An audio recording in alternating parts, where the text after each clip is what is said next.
नमस्कार मित्रांनो, आज आपण अप्पे पात्रामध्ये बटाटा अप्पे बनवणार आहोत। तर त्याच्यासाठी लागणारे साहित्य 3 उकडून घेतलेले बटाटी, बारीक चिरलेली मिरची, थोडासा रवा आणि थोडंसं बेसन पीठ। पहिला आपण आधी बटाटा कुस्करून घेऊया। इथे बटाटा कुस्करून झाला की त्यात बारीक चिरलेली मिरची, त्यानंतर रवा आणि बेसन पीठ हे मिश्रण सगळं एकत्र करू।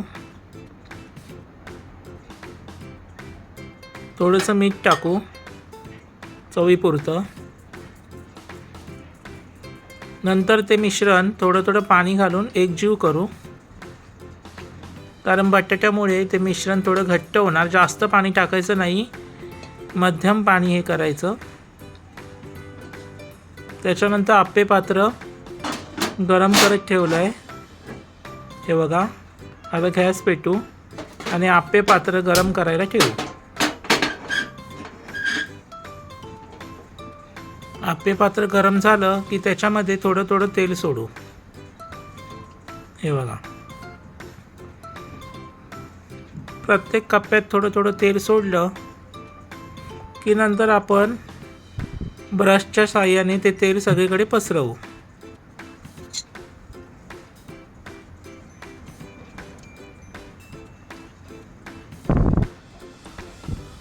तेल पसरून झाल्याच्या नंतर आपण जे मिश्रण तयार केलं आहे ते हळूहळू त्या कप्प्यांमध्ये सोडू अप्पे पात्राच्या।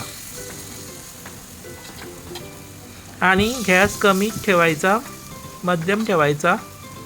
पहिल्या बाजूचे कप्पे आहेत ते भरून घ्यायचे आणि नंतर मधले 3 कप्पे भरायचे, कारण खाली मग त्याला आग असते ती बाजूला व्यवस्थित लागत नाही, मधल्या ह्याला लागते आणि ते मग लवकर होतात। हे बघा, आता खालचे व्यवस्थित झालेत अप्पे, परतायला लागलेत। आता आपण परतून घेऊ एक बघा, रंग पण खूप छान आला आहे। रव्या आणि बेसनमुळे रवा कुरकुरीतपणा देतो आणि बेसन मऊसीर लुसलुशीतपणा देतं, त्यामुळे हे 2 वस्तू वापरलेल्या आहेत।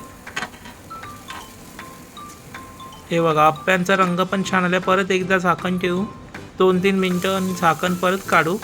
अप्पे आता रेडीच आहेत, मस्तपैकी झालेत खायला चटणीसोबत।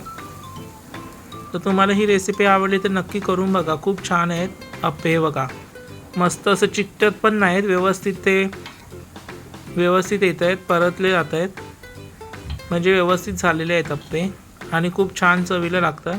तर ही रेसिपी तुम्हाला आवडली तर नक्की करून बघा। माझ्या चॅनलला लाईक करा, सबस्क्राईब करा, शेअर करा, की जेणेकरून लोकांपर्यंत माझं चॅनल जाऊ शकतं।